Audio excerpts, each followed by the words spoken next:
How to pin your Instagram post to the top of your page. Hey there! In today's video, we're going to cover exactly that. To do this, just open up your Instagram and head over to your profile from the bottom right here. And as you can see, I have several photos updated and uploaded, and most people want some particular photos to be always visible on the top right here. And you probably visited some profiles that have this, and you can see that they have a pin that's a little tic tac on the little corner here, and I'm going to show you how to do that as well.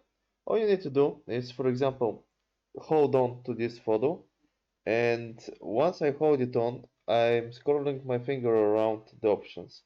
Just select the three little dots on right here and select pin to your profile. And as you can see, it will be moved to the top and it will have a little pin.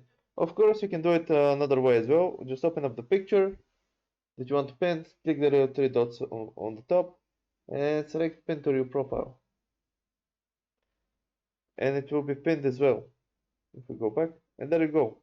And that's how you pin pictures to your profile. Hope this helped. If it did, leave a like and subscribe, and see you next time.